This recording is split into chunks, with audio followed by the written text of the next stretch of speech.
And I'll ask you this: in lyrics, oftentimes we just kind of regurgitate what we've heard before. But how do you make it talk about a subject or create a story and have it be different? What's going to grab their attention? What makes it interesting? What makes it like, wow, that was impactful? So like when you're doing when you're rapping, for example, I can tell you what's the most overused cliche stuff where you go, oh, come on, man. In country or in rock, because I've done so much of that.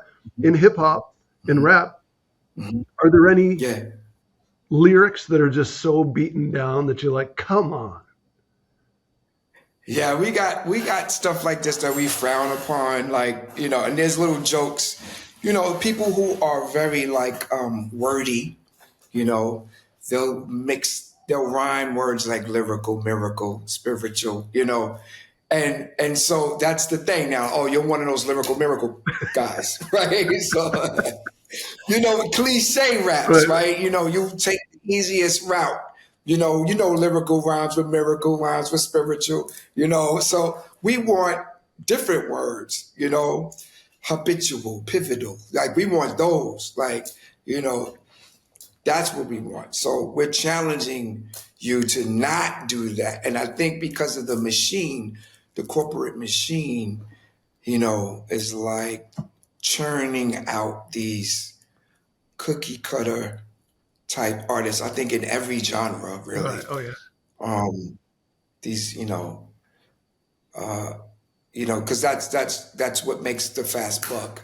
Where are the legacy acts these days? Right. Talk about something from here, right?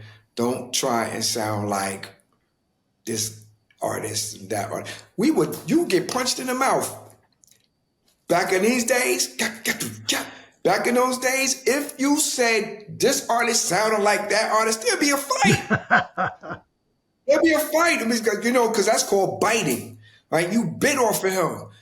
You know what I'm saying? If you said somebody was, biting your rhymes, they called you a sucker MC. Run DMC made a song about that. Sucker MC is somebody who bites somebody's style, bites their rhymes, bites their whole everything. Now we got a lot of sucker MCs out there, in my opinion, where they're biting the style, biting the sound, biting the lyrics, like just changing them up. Yep. So yeah, I mean we've talked about inevitable stealing. Kevin and I have had a conversation about that. Like you've heard music your whole life, and especially when we're young, right? We're just like so inspired, right. We have so much time. We're listening to music all the time. And so like there's so much stuff just crammed in there that when we get to the point where we become creators ourselves, we unintentionally it's just gonna happen. You're gonna do something that's you're gonna say the word love, right? You're gonna say the word above. You're gonna say to fly like a dove. You're gonna say these things, right? But how do you say it? How you present it? Can you be clever with it? Right? Can you mask it? Can you say it in another way?